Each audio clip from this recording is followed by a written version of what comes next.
Hello बच्चों, आज हम कल की क्लास हमने डाइजेस्टिव सिस्टम मैंने स्टार्ट किया था, जो कि हम बक्कल कैविटी तक पूरी तरह से आपको पढ़ा दिए थे। आज हम पढ़ाने वाले हैं आपको ग्रास नली। ठीक है, कंटिन्यू आगे ही करेंगे, जिसे हम इंग्लिश में क्या कहते हैं, इसोफेगस कहते हैं। इसमें आप ध्यान दीजिएगा क्या है, फर्स्ट पॉइंट क्या है, यह पूर्णतः मांसपेशियों से बनी संरचना होती है। मतलब ये जो आपका ये बात किया जाए स्ट्रक्चर में, यहाँ देखिए आप, ये है इसोफेगस। ये जो आपसे पूछा जाए ये किससे मिलकर बना होता है, तो आप बताओगे मांसपेशी से मिलकर बना होता है, मींस मसल्स से मिलकर बना होता है। और आगे नेक्स्ट की बात किया जाए, यह लगभग 25 सेंटीमीटर 25 सेंटीमीटर क्या होता है, लॉन्ग होता है। दिख ही रहा है आपको, लगभग कितना होता है, 25 सेंटीमीटर ये क्या होता है, लॉन्ग होता है। 25 सेंटीमीटर क्या होता है, ये लॉन्ग सकरी नली होती है। मतलब एक नली के जैसा स्ट्रक्चर होता है, जैसे पाइप आपने देखा है, इसीलिए इसको हम क्या कहते हैं, फूड पाइप कहते हैं। क्या है आपका, जो आमाशय में खुलता है। सीधी सी बात आपको दिख रहा है, ये आता है, ये पाइप आपका कहाँ ओपन हो रहा है, स्टमक में ओपन होता है। आपने यहाँ पे लिखा है जो आमाशय में खुलता है। अगर ग्रास नली की बात किया जाए तो ये मांसपेशियों से बनी संरचना होती है। अगर इसकी लंबाई पूछा जाए तो 25 सेंटीमीटर लंबी होती है। और ये आमाशय में पूछा जाता है कि ग्रास नली इसोफेगस आपका कहां पर ओपन होता है, तो बताओगे आप आमाशय में ये खुलता है। नेक्स्ट क्या है, यह केवल भोजन को आमाशय तक पहुंचाने के लिए रास्ता प्रदान करती है। इसमें कोई एंजाइम या आपका देखा जाए ऐसी कोई मतलब कुछ चीजें पाई नहीं जाती है। जो एंजाइम मतलब जब पाया नहीं जाता तो यहाँ पे कोई डाइजेशन होगा, तो यहाँ पे कोई भी डाइजेशन नहीं होता है। केवल मुख से क्या हुआ, ये पाइप जो लगी है आमाशय तक, आपके स्टमक पेट तक भोजन को ले जाने का कार्य करता है। इसमें कोई एंजाइम नहीं पाया जाता है। यह केवल भोजन को आमाशय तक पहुंचाने के लिए रास्ता प्रदान करती है। इसमें आगे लिखा भी है, इसमें पाचन की क्रिया नहीं होती है, मीन्स डाइजेशन नहीं होता है। अगर मैं आपसे पूछूं डाइजेशन क्यों नहीं होता है, तो डाइजेशन इसलिए नहीं होता है क्योंकि यहाँ पे कोई भी एंजाइम नहीं पाया जाता है। नेक्स्ट क्या है, इसे क्रमाकुंचन, जिसे पेरिस्टालिस क्रिया के कारण भोजन नीचे जाता है। ये आपका फूड पाइप है। फूड पाइप को अगर हम स्ट्रेट ले लेते हैं, ये रहा आपका फूड पाइप।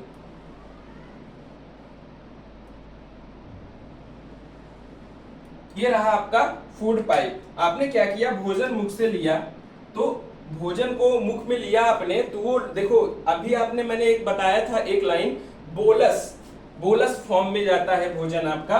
बोलस कहने का मतलब ये होता है, जैसे ही आपने भोजन मुख में लिया, अब यहाँ पे आप कह रहे हो क्रमाकुंचन, जिसे पेरिस्टालिस कहते हो। इसका मतलब ये हुआ, भोजन जैसे ही आपने लिया मुंह में, अब निगलने जैसे ही लार आपका मुंह में मिल गया। ठीक है, अब जैसे बोलस का फॉर्म यही समझ लो, बोलस ये होता है जैसे ही आपने मुंह में भोजन लिया, ठीक है, अब जैसे ही आप निगलने जा रहे हो, लार के साथ मिला वो, अब आप निगलने जा रहे हो, निगलते समय कोई बाल आ गया तो क्या करते हो आप, उसे तुरंत उलग देते हो, मतलब निकाल देते हो। जब निकाल दोगे, वही जो फॉर्म बोलस के रूप में होता है उसी को हम बोलस कहते हैं। जैसे ही आपने भोजन को बाहर कर दिया, उसे हम बोलस कहते हैं। तो लार के साथ मिलने के बाद क्रमाकुंचन की प्रक्रिया ये होती है, जैसे ही भोजन ये होता है आपका, भोजन इंटर किया फूड पाइप में, करने के बाद ये आप देखा करो, ये उठता है फिर बैठता है। मतलब ये भोजन यहां आया, फिर क्या हुआ,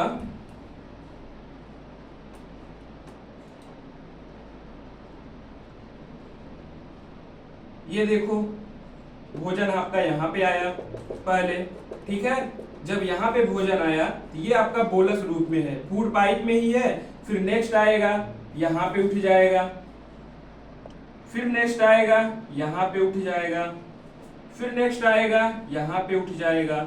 मीन्स भोजन आपका क्या होता है, बोलस के फॉर्म में ऐसे ही आगे बढ़ता रहता है, जो कि कहाँ पे जाता है, आपके स्टमक की ओर लेके जाता है। ठीक है, ऐसे स्वेलन हो जाता है तो भोजन यहाँ पे इकट्ठा हो जाता है, इसे हम क्या कहते हैं, बोलस फॉर्म कहते हैं। ठीक है, ये हो गया आपका ग्रास नली के बारे में मैंने बता दिया।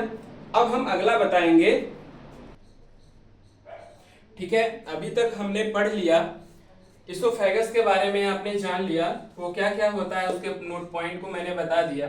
नेक्स्ट आपका क्या है, स्टमक के बारे में हम पढ़ेंगे। जो यहाँ पे स्ट्रक्चर आपका दिख रहा है, स्टमक मीन्स आमाशय कहते हैं, या तो इसी को पेट भी कहते हैं, ठीक है।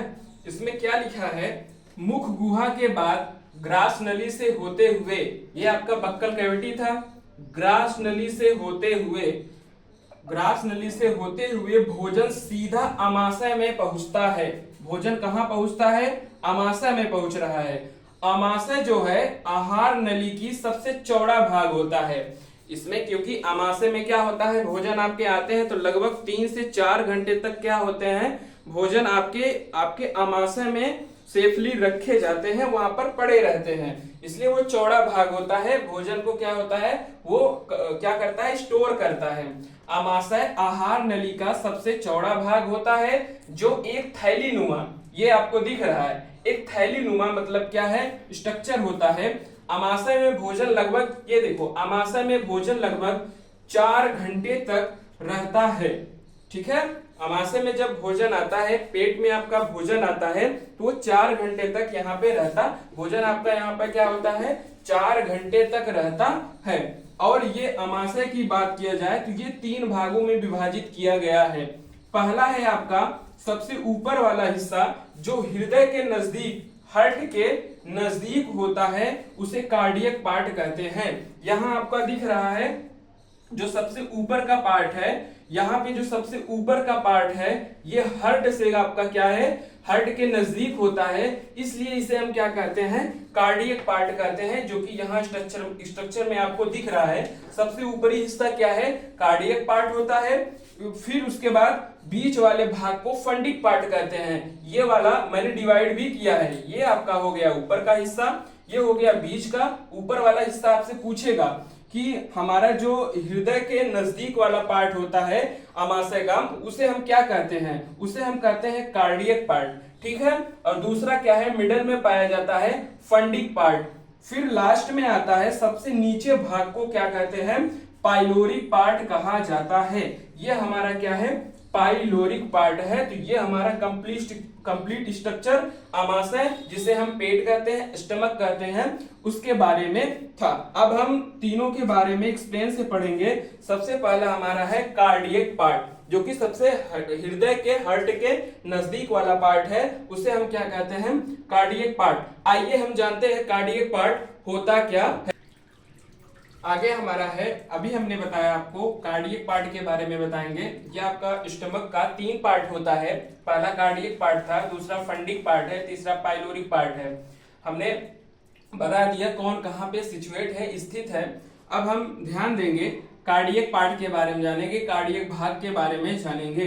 कार्डियक में ऑक्जेंटिक कोशिकाओं, ठीक है, ऑक्जेंटिक कोशिकाओं से हाइड्रोक्लोरिक अम्ल जो होता है हमारा HCl निकलता है। पेट में हमारे क्या होता है, पाया जाता है HCl पाया जाता है, जिससे भोजन हमारा होता है सड़ता नहीं है, वो 4 घंटे तक क्या होता है, सेफली बचा रहता है, जो जीवाणुओं को नष्ट कर देता है। अभी हमने पढ़ा था मुंह में भी आपका पाया जाता है वो एंजाइम, एमाइलेज के बारे में मैंने अभी बताया था, जो कि उसमें क्या पाया जाता है आपका, वो हमारे मुंह में भी मैंने बताया था कि वहां पे कुछ कीटाणु को वो क्या कर देता है, मार देता है। फिर आगे क्या है आपका, कि जो जीवाणुओं को नष्ट कर देता है, ये HCl पाया जाता है। जो बचा हुआ हमारे बैक्टीरिया होते हैं वो पेट में आ जाते हैं, यहाँ पे HCl पाया जाता है। HCl क्या कर देता है, उन बैक्टीरिया को क्या कर देता है, किल कर देता है। भोजन को ये अम्लीय बना देता है, मतलब एसिडिक नेचर बना देता है, तथा एंजाइम जो पाए जाते हैं उनके जो कार्य करने की क्रिया होती है वो तीव्र कर देता है, फास्ट कर देता है। तो ये हमारा कार्डियक भाग के बारे में है। नेक्स्ट हम जानेंगे फंडिक पार्ट के बारे में। अभी हम पहला मैंने आपको बता दिया कार्डियक पार्ट के बारे में। नेक्स्ट आपका क्या है, फंडिक पार्ट, इसके बारे में आइए समझते हैं। यह भोजन अधिक समय तक, यहाँ पे क्या होता है, भोजन अधिक समय तक आमाशय में रोक कर रखता है। इसमें र्यूज, RUGAE, र्यूज पाई जाती है, जिनकी संरचना कांटेनुमा होती है। तो ये स्टमक आपका है,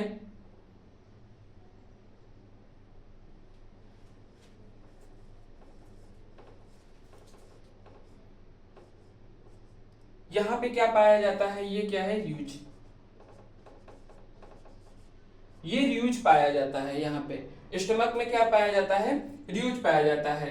तो फंडिक पार्ट में, ये बीच वाला फंडिक पार्ट है यहाँ तक, तो इसी फंडिक पार्ट में आपका क्या पाया जाता है, र्यूज पाया जाता है, जो जिनकी संरचना कांटे नुमा होती है, कांटे जैसा संरचना होती है। जब भी आपको भूख लगती है तो ये पूरी तरह से क्या करता है, आपके आमाशय को क्या होता है, चुभोता है। मतलब यहाँ पे क्या है, जब भी भूख आपको लगेगी तो र्यूज क्या करेगा, ये कांटे नुमा संरचना है ही, तो क्या करेगा, ये चुभता है। ठीक है, आपके पेट को क्या करता है, चुभता है। तो उससे ही पता होता है कि हमें क्या लगी है, भूख लगी है। यह पेट की सतह का क्षेत्रफल बढ़ाता है।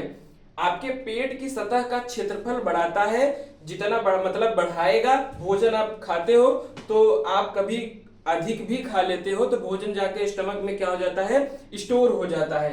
ये क्षेत्रफल जैसे बढ़ाएगा जितना, उतना क्या करोगे, भोजन को आप खाते हो। भोजन को समायोजित मतलब ग्रहण करने के लिए पेट को फैला देता है, पेट को फैला देता है और भोजन पचाने के लिए उसे रोक कर रखता है। और यहाँ पे आपका अभी मैंने बताया था, उसमें कार्डियक पार्ट में क्या पाया जाता है, HCl, ऑक्जेटिक सेल से क्या, HCl हाइड्रोक्लोरिक एसिड पाया जाता है, सिक्रीट होता है। अब ये बता दो कि आपके पेट में पाया जा रहा है HCl, तो ये तो HCl बहुत खतरनाक है। अगर HCl खतरनाक है, हमारे पेट को भी नुकसान कर सकता है। हाँ, नुकसान कर देता है, खतरनाक होता है, लेकिन क्या है, हमारे स्टमक में एक लेयर पाया जाता है जो कि चिपचिपा लेयर होता है। यहाँ पे एक लेयर पाया जाता है जिसे कहते हैं हम म्यूकस कहते हैं। तो हमारे पेट में क्या पाया जाता है, म्यूकस मेम्ब्रेन। आपसे कोई भी पूछेगा कि HCl तो पाया जाता है, हमारे पेट को नुकसान कर सकता है, तो आप बताओगे हाँ नुकसान तो कर सकता है, लेकिन हमारे पेट में क्या है, म्यूकस की एक मेम्ब्रेन पाई जाती है, जिसके कारण क्या होता है, म्यूकस मतलब पूरा चिपचिपा पदार्थ होता है, ये हमारे पेट में पाया जाता है, जिसके कारण HCl हमारा क्या होता है, इसमें पाया जाता है, कोई भी नुकसान नहीं करता है। अब हम नेक्स्ट जानेंगे आपका पाइलोरिक पार्ट के बारे में। आइए हम जानते हैं थर्ड पार्ट के बारे में, पाइलोरिक पार्ट के बारे में। अभी आपने कार्डियक पार्ट के बारे में जान लिया, फंडिक पार्ट में जान लिया। फंडिक पार्ट में ही आपका क्या पाया जाता है, र्यूजी पाया जाता है, जिससे क्या होती है, ये कांटे नुमा संरचना होती है। ये हमारे पेट को क्या करता है, मतलब जब भूख लगती है तो चुभता है। ठीक है, ये आपने जान लिया। थर्ड पार्ट है आपका पाइलोरिक पार्ट। पाइलोरिक पार्ट क्या होता है, पाइलोरिक पार्ट में जठर ग्रंथि, पाइलोरिक ग्लैंड होती है। ठीक है, पाइलोरिक पार्ट में क्या होता है, आपका जठर ग्रंथि होती है, जिससे जठर रस, गैस्ट्रिक जूस, ये पूछा जाएगा, जिससे क्या, जठर रस सिक्रीट होता है। ठीक है, गैस्ट्रिक जूस निकलता है। आपसे पूछा जाएगा आमाशय में जो पाइलोरिक पार्ट होता है, पाइलोरिक पार्ट से आपका क्या सिक्रीट होता है, तो बताओगे जठर रस, गैस्ट्रिक जूस क्या होता है, निकलता है। इसी जठर रस में दो एंजाइम पाए जाते हैं आपके। फर्स्ट होता है पेप्सिन होता है,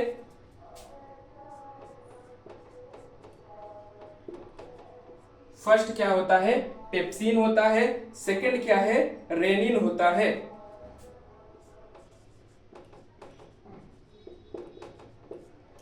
आपसे पूछेगा जठर रस में दो एंजाइम पाए जाते हैं, वो एंजाइम कौन से हैं, फर्स्ट आपके क्या है, पेप्सिन है, सेकंड क्या है, रेनिन है।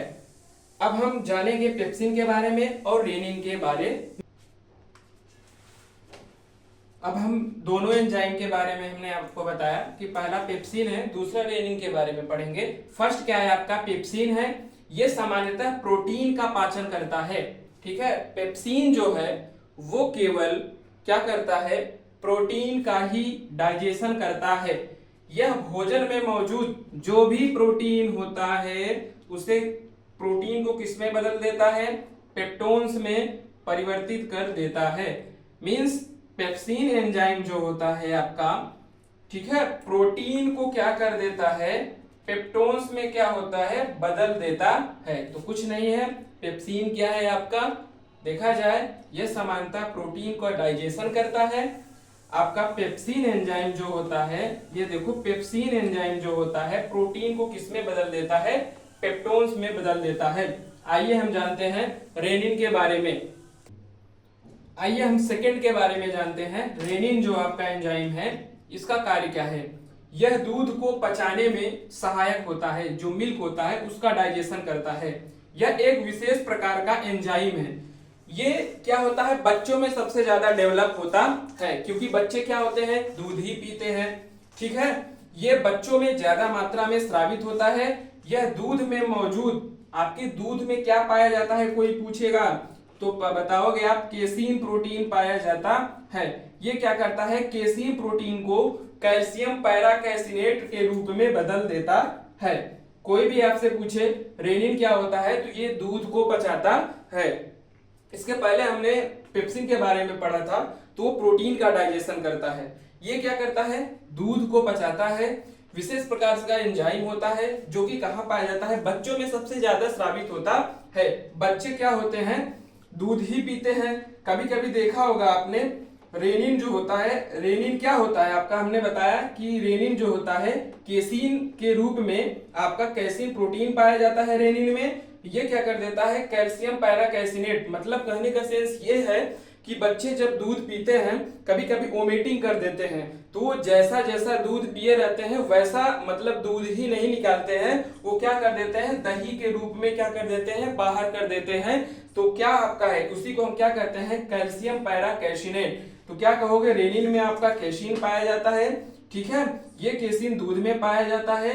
केसीन क्या कर देता है, कैल्शियम पैराकैसिनेट में क्या कर देता है, चेंज कर देता है। वही हमने बताया, बच्चे दूध तो पीते हैं जब, लेकिन वोमिटिंग करते हैं, तो देखा होगा आप लोगों ने, दही के जैसा क्या करते हैं, वो वोमिटिंग करते हैं। तो ये है आपका रेनिन का फंक्शन।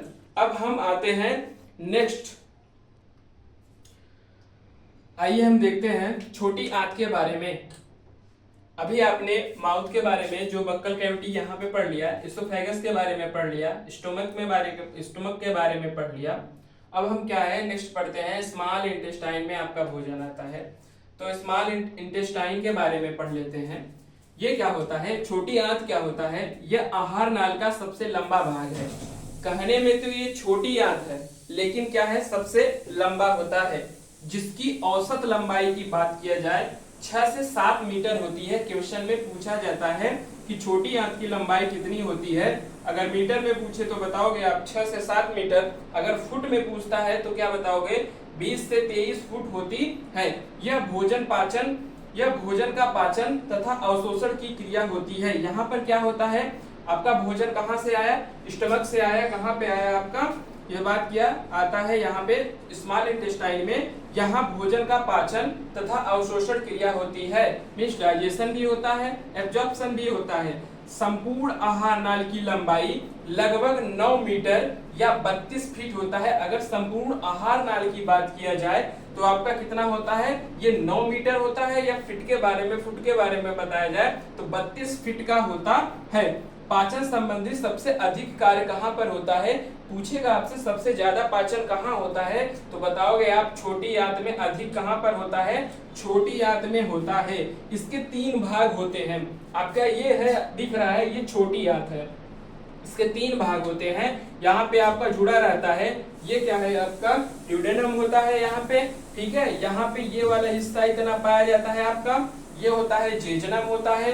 इसके नीचे वाला जो हिस्सा होता है उसे हम क्या कहते हैं, इलियम कहते हैं। आइए हम अगला जानते हैं। छोटी आंत में अभी हमने पढ़ा था, तो ये क्या है, उसमें कुछ हम यकृत के बारे में जान लेते हैं। अभी आपने छोटी आंत में क्या कहा, कुछ क्या होता है अभी मैं बताऊं आपको। जो स्मॉल इंटेस्टाइन में आपका स्टमक से भोजन आया, तो इससे क्या होते हैं, कुछ ये होता है, स्मॉल इंटेस्टाइन कहता है कि मैं एसिडिक भोजन, क्योंकि आपके स्टमक में क्या है, HCl पाया जाता है, तो एसिडिक भोजन होता है। ठीक है, तो ये क्या कहता है स्मॉल इंटेस्टाइन कि हम एसिडिक भोजन को नहीं ले पाएंगे। ठीक है, हम सीधा नहीं ले पाएंगे, तब यहाँ पे कुछ फंक्शन आते हैं जो आपके लीवर बचे हैं, ये क्या करता है, भोजन को क्षारीय माध्यम में परिवर्तित करता है। मींस आपका पित्ताशय आगे पढ़ेंगे आप तो यकृत के बारे में थोड़ा सा पढ़ लेते हैं। यह मानव शरीर का सबसे बड़ी ग्रंथि है। जब हम ग्लैंड पढ़ेंगे तो ये ग्लैंड के बारे में यहाँ पे हम यकृत को पढ़ेंगे। यहाँ पे केवल हम डाइजेशन के बारे में पढ़ रहे हैं। यह पित्त रस बाइल जूस का निर्माण करता है, ये बाइल जूस का निर्माण करता है। पित्ताशय के बारे में हम पढ़ेंगे जिसे गाल ब्लैडर कहते हैं। ये दिख रहा है हमारा गाल ब्लैडर। इसका आकार क्या होता है, नाशपाती के जैसा थैलेनुमा स्ट्रक्चर होता है और इसमें जिसमें यकृत से निकलने वाला पित्त जमा होता है। ये यकृत से जितने भी पित्त निकलते हैं आपके, यहाँ पे क्या होता है, पित्ताशय में जमाव होता है। पित्त पीले हरे रंग का होता है, क्षारीय द्रव होता है, जिसका पीएच वैल्यू अगर पूछा जाए, पित्त का अगर पीएच वैल्यू पूछा जाए तो क्या बताओगे आप, 7.7 बताओगे। यह भोजन को क्षारीय कर देता है। आपका स्मॉल इंटेस्टाइन क्या कहता है स्टमक से कि हम जो एसिडिक भोजन है हम उसे नहीं ले पाएंगे। तो यहाँ पे देखो इन सब का तो कुछ फंक्शन है ना। गाल ब्लैडर क्या किया, आपका पित्ताशय ने क्या किया, भोजन को क्षारीय माध्यम में कर दिया। अब तो भोजन लेगा स्मॉल इंटेस्टाइन, तो वही कहने का सेंस है, इनका भी फंक्शन यही है। यह भोजन को क्षारीय कर देता है। पित्ताशय में कभी कभी पथरी हो जाता है तो वो ठीक नहीं होता है, वहां पे निकाला नहीं जा सकता है। तो क्या करते हैं, ठीक नहीं हो सकता है, इसलिए पूरे पित्ताशय को क्या कर दिया जाता है, डॉक्टर काट के हटा देता है। उससे मृत्यु नहीं होती है। आपका क्या स्टोर कर रहा है, यही तो आपका स्टोर कर रहा है, पित्त को स्टोर कर रहा है। तो पित्ताशय में आपके पित्ताशय में जब भी पथरी हो जाता है तो वो ठीक नहीं होता है, तो उसे क्या करता है, डॉक्टर काट के बाहर कर देता है। तो आप यहां तक समझ लिए, पित्ताशय के बारे में भी हमने बता दिया।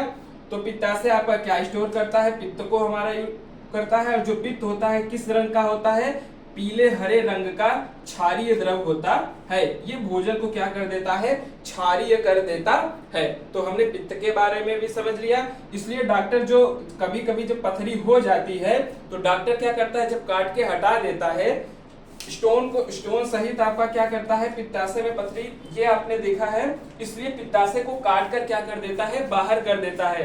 तो जिस इंसान को पित्ताशय को अगर काट के बाहर कर देते हैं तो डॉक्टर क्या कहता है, मतलब धीरे धीरे अंतराल में भोजन करने के लिए कहता है। अचानक से डाइजेशन नहीं हो सकता है, तो वो धीरे धीरे अंतराल में कहता है आप भोजन करिए।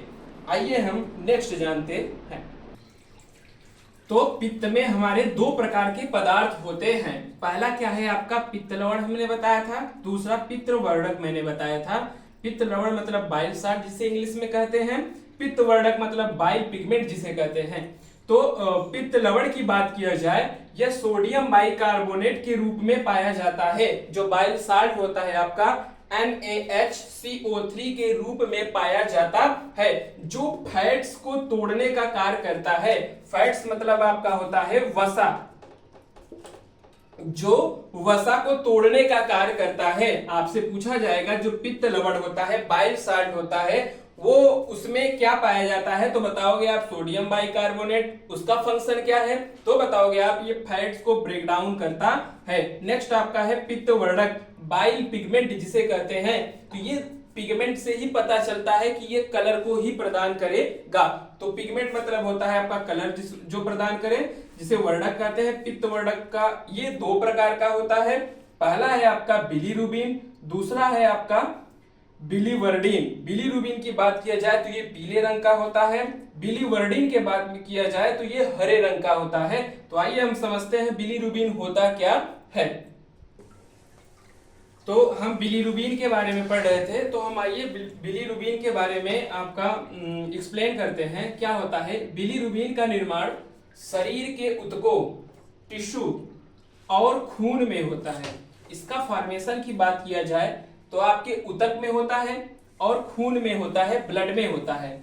आमतौर पर जब किसी कारणों से जो आपका रेड ब्लड होता है, लाल रक्त कोशिकाएं टूट जाती हैं, ठीक है, वो ब्रेक डाउन हो जाती हैं, तो पीले रंग का बिलीरुबिन का निर्माण करता है। जब हमारी लाल रक्त कोशिकाएं, रेड ब्लड कार्पसेल्स जो होते हैं, वो ब्रेक डाउन कर जाते हैं, तो आपके पीले रंग के बिलीरुबिन का निर्माण करता है।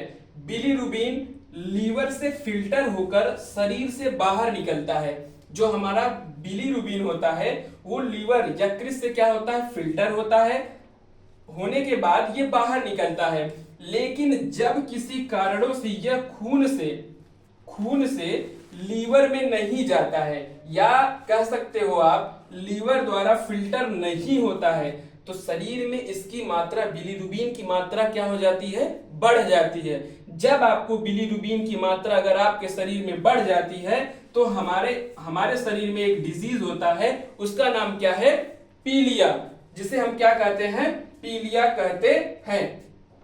तो हमारे शरीर में क्या है, अगर बिलीरुबिन की मात्रा बढ़ जाएगी तो क्या होगा, जिससे हमारे शरीर में पीलिया होती है। तो आप जाते हो ना कभी कभी जांच करवाने पैथोलॉजी पे, तो वहां पे आपके जांच में लिखा रहता है बिलीरुबिन कितने से कितने मात्रा होता है, अगर उससे ज्यादा बढ़ जाता है तो आपको क्या हो जाता है, पीलिया हो जाता है। आइए हम नेक्स्ट पढ़ते हैं पैनक्रियाज के बारे में, अग्नाशय के बारे में।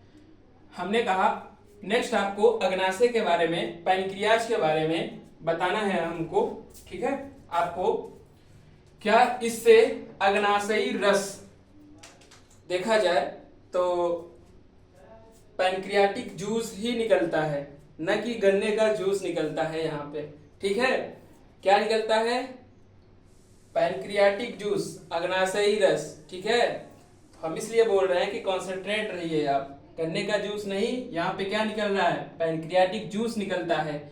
यह क्षारीय द्रव होता है, क्या होता है, क्षारीय द्रव होता है, जिसका पीएच मान बताया जाए 7.8 से लेकर क्या है आपका 8.3 होता है।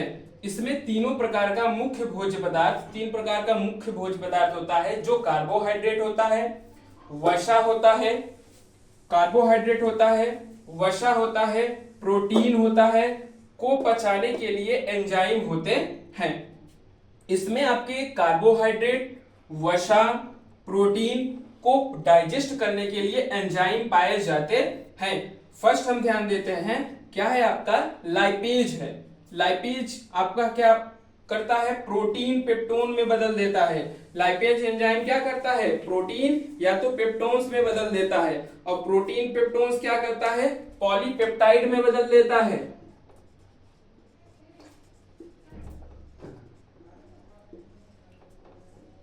क्या कर देता है ये, पॉलीपेप्टाइड में। फिर नेक्स्ट है हमारा है एमाइलेज। एमाइलेज में क्या पाया जाता है, स्टार्च पाया जाता है। ये एमाइलेज क्या कर देता है, स्टार्च में बदल देता है। स्टार्च को हमारा किस में चेंज हो जाता है, शर्करा में चेंज हो जाता है। नेक्स्ट हमारा है ट्रिप्सिन एंजाइम, जो फैट्स को देखा जाए, फैट्स को किस में बदल देता है, आपका ग्लिसरॉल व वसी अम्ल में। ग्लिसरॉल व वसी अम्ल, जिसे फैटी एसिड कहते हो आप, ठीक है। सबसे यहां पे स्ट्रक्चर मैंने बनाया, सबसे ऊपर वाला हिस्सा क्या है आपका, ये मैंने यहां पे लिखा है लीवर। ये क्या है हमारा, मैंने वहां स्ट्रक्चर को मैंने लॉन्च कर दिया है। ये क्या है स्ट्रक्चर हमारा, ये है हमारा गॉल ब्लैडर। नेक्स्ट आपका आता है, नीचे का हिस्सा दिख रहा है, ये क्या है हमारा, यहां पे हम किसके बारे में पढ़ रहे हैं, पैनक्रियाज के बारे में। ये हमारा क्या है, पैनक्रियाज। ये क्या होता है, अग्नाशय होता है, यहाँ पे सिचुएटेड है, तो हम अग्नाशय के बारे में पढ़ रहे हैं। यहाँ पे क्या डाइजेशन होता है, कार्बोहाइड्रेट, वसा, प्रोटीन का क्या होता है, डाइजेशन होता है। एंजाइम पाया जाता है, यहाँ पे 3 प्रकार के एंजाइम निकलते हैं। फर्स्ट आपका है लाइपेज, सेकंड है एमाइलेज, और थर्ड है ट्रिप्सिन। तो क्वेश्चन आता है, लाइपेज क्या करता है, जो प्रोटीन पेप्टोन्स होते हैं वो पॉलीपेप्टाइड में चेंज कर देता है। एमाइलेज जो होता है स्टार्च को शर्करा में बदल देता है। ट्रिप्सिन जो होता है फैट्स, जिसे वसा कहते हैं, वसा को ग्लिसरॉल में, और क्या कर देता है, वसी अम्ल में ये बदल देता है। तो हम बड़ी याद पढ़ने से पहले हम ये ध्यान देंगे कि छोटी याद से निम्न एंजाइम आपके क्या होते हैं, स्रावित होते हैं। तो जो इलियम वाला पार्ट होता है, आपने पढ़ा था ड्यूडेनम, इलियम, आपने जेजुनम पढ़ा था, तो जो इलियम वाला पार्ट होता है उससे क्या होते हैं, कुछ एंजाइम सीक्रेट होते हैं। ठीक है, फर्स्ट आपका क्या है, इरेप्सिन है, सेकंड क्या है, सुक्रेज है, थर्ड क्या है, माल्टोज है, फोर्थ क्या है, लैक्टोज है, फिफ्थ क्या है, लाइपेज है। ये क्या है, लैक्टेज है, फिफ्थ क्या है, लाइपेज है।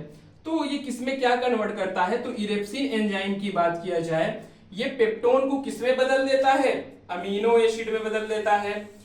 तो सुक्रेज एंजाइम क्या करता है, सुक्रोज को क्या कर देता है, ग्लूकोज प्लस फ्रक्टोज में तोड़ देता है। और वैसे ही माल्टोज क्या है, माल्टेज क्या है, माल्टेज है ये, माल्टेज एंजाइम क्या करता है, माल्टोज को क्या कर देता है, ग्लूकोज प्लस ग्लूकोज में ब्रेक डाउन कर देता है। वैसे ही लैक्टेज की बात में किया जाए तो लैक्टेज क्या होता है आपका, ये होता है लैक्टेज की एंजाइम क्या होता है, लैक्टोज को क्या कर देता है, ग्लूकोज प्लस गैलेक्टोज में तोड़ देता है। वैसे ही लास्ट आता है एंजाइम आपका लाइपेज, जो कि फैट्स, वसा को किस में तोड़ देता है, फैटी एसिड प्लस ग्लिसरॉल में ब्रेक डाउन कर देता है। अब हम जानेंगे कि हमारा लार्ज इंटेस्टाइन क्या होता है, उसके बाद आपका लास्ट रेक्टम, एनस, इन सब के बारे में थोड़ा सा पढ़ना है बस। अब हम जानेंगे लार्ज इंटेस्टाइन के बारे में। आइए हम बड़ी आंत के बारे में जानते हैं। अब हमारा भोजन कहाँ आता है, लार्ज इंटेस्टाइन में आता है। तो यहाँ पर कोई पाचन नहीं होता है। पाचन क्यों नहीं होता है, क्योंकि इसमें कोई एंजाइम नहीं पाया जाता है। यहाँ पे कोई भी एंजाइम नहीं पाया जाता है, इसलिए बड़ी आंत में कोई भी पाचन नहीं होता है। इसमें क्या होता है, अगर कोई आपसे पूछता है तो क्या होता है, इसमें केवल जल का अवशोषण होता है, केवल H2O का एब्जॉर्प्शन होता है। इसके तीन भाग होते हैं, सीकम, कोलोन, रेक्टम। तो ये रहा मेरा लार्ज इंटेस्टाइन। लार्ज इंटेस्टाइन को मैंने यहाँ पे क्या कर दिया, जूम आउट कर दिया। अब इसमें देखिए आप, फर्स्ट आपका है, इसमें जो बड़ी आंत की बात की जाए, इसके तीन भाग होते हैं। पहला सीकम है, दूसरा कोलन है, तीसरा रेक्टम है। तो इसमें बात किया जाए, ये होता है आपका सीकम वाला पार्ट, इधर का सीकम, और ये वाला होता है कोलोन का। ये साइड का जो आपको दिख रहा है, इसे असेंडिंग कोलोन कहते हैं। जस्ट ऊपर का जो दिख रहा है, इसे ट्रांसवर्स कोलोन कहते हैं। और इसके जो साइड दिख रहा है, ये क्या है आपका, डिसेंडिंग कोलोन होता है। और ये नीचे का पार्ट सिग्मोइड कोलोन होता है। तो ये कोलोन के पार्ट होते हैं। तो इससे क्वेश्चन नहीं आते हैं टाइप्स आपके। लास्ट आपका आता है रेक्टम, ये आपको मैंने दिखा दिया, ये हमारा हो गया रेक्टम हो गया। तो हम एक पॉइंट को ध्यान देंगे कि छोटी आंत के बाद जो आपका भोजन होता है, छोटी आंत के बाद भोजन आपका कहाँ जाता है, सीकम में आता है। सीकम में आता है, सीकम में प्रवेश करता है। सीकम पेट के दाहिने ओर, जो हमारा ये स्टमक दिख रहा है ना, स्टमक के दाहिने ओर हमारा क्या पाया जाता है, सीकम पाया जाता है। तो स्टमक के दाहिने ओर क्या पाया जाता है, सीकम पाया जाता है, जिसके नीचे अपेंडिक्स पाया जाता है। ये वाला नुकीला हिस्सा आपको दिख रहा है, इसे हम क्या कह देंगे, अपेंडिक्स। इसे हम क्या कह देंगे, अपेंडिक्स। तो कुछ और भी बातें बड़ी आंत के लिए है, तो आइए हम आपको बताते हैं। तो बड़ी आंत में मैंने बताया था, एक आपका देखा जाए दाहिने साइड क्या पाया जाता है, आपका अपेंडिक्स पाया जाता है। तो अपेंडिक्स के बारे में हम जान लेते हैं। अपेंडिक्स हमारे शरीर में एक अवशेषी अंग है, मतलब उसका कोई काम नहीं है।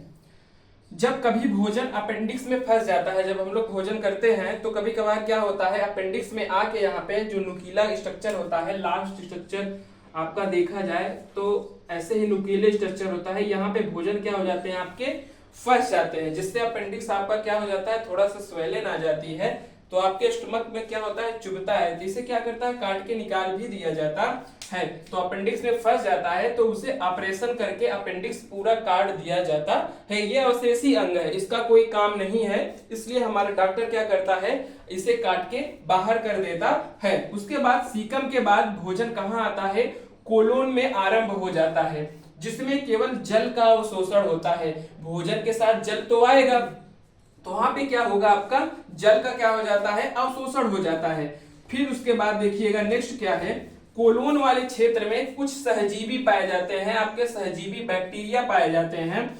आपके कोलोन वाले पार्ट में देखा जाए, अभी मैंने स्ट्रक्चर बनाया था, तो कोलोन वाले पार्ट में आपको पूछा जाए तो क्या पाया जाता है, तो आप बताओगे सहजीवी बैक्टीरिया पाया जाता है, जो कि कुछ विटामिन का क्या करते हैं, ये फॉर्मेशन करते हैं, निर्माण करते हैं। वो विटामिन का नाम क्या है, vitamin B3, vitamin B6, vitamin B12, vitamin के, इनका क्या करता है, ये निर्माण करता है। अब लास्ट आपका आता है, केवल बचता है आपका एनस के बारे में थोड़ा सा जान लेते हैं। एनस का काम क्या है, एनस और रेक्टम का काम क्या है, जो अपचे भोजन होते हैं उसे क्या होता है, मल के रूप में बाहर एक्सक्रीट कर देता है, बाहर कर देता है। तो ये हमारा क्या हो गया, कंप्लीट डाइजेशन की बात किया जाए तो एनस के बारे में लिख देते हैं एक पॉइंट, ठीक है, हम बताते हैं आपको, ठीक है।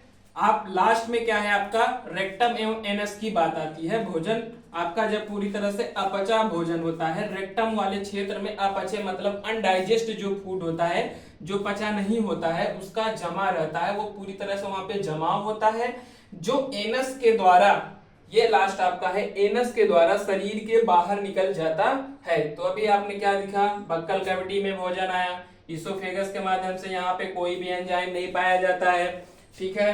फिर आया आपका स्टमक में आया, स्टमक के बाद आपका स्मॉल इंटेस्टाइन जो है सीधा एसिडिक नेचर का भोजन नहीं ले सकता है, तो कुछ लीवर गार्बेडर का मैंने क्या लिया, हेल्प लिया, ये क्या किए, भोजन को क्षारीय माध्यम में बना दिए। फिर स्मॉल इंटेस्टाइन में आपका भोजन आ गया, स्मॉल इंटेस्टाइन का आपने पार्ट पढ़ा। फिर जो अपचा हुआ भोजन है आपका लार्ज इंटेस्टाइन में आता है, यहाँ पे कोई भी डाइजेशन नहीं होता है, क्योंकि यहाँ पे कोई भी एंजाइम नहीं पाया जाता है। लार्ज इंटेस्टाइन आने के बाद क्या हुआ आपका, रेक्टम में क्या होता है, आपका जो भी अपचा अनडाइजेस्ट फूड होता है यहाँ पे जमा हो जाता है।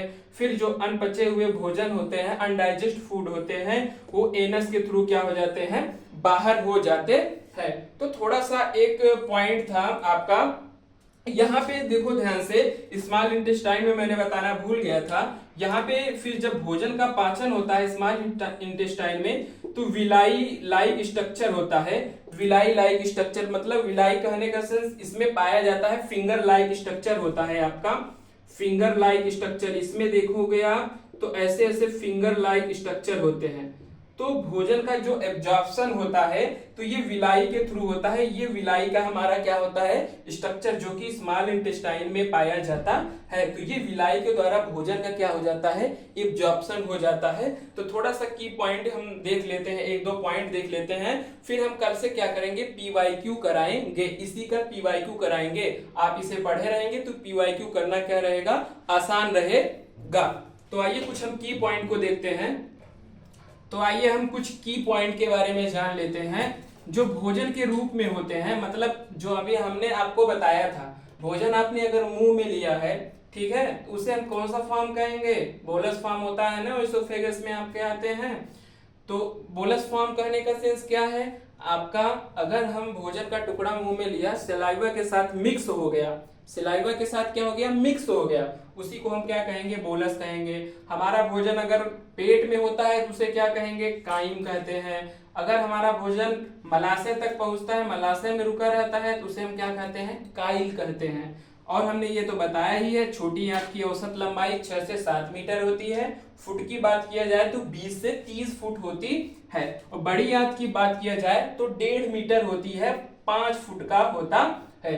तो हमारा यहाँ पे डाइजेशन पूरी तरह से कंप्लीट होता है। कल से हम क्या करेंगे, इसी टॉपिक पर क्या करेंगे, पूरी तरह से PYQ करेंगे। तो आज के लिए इतना ही, मिलेंगे अब नेक्स्ट वीडियो में PYQ के साथ। जय हिंद।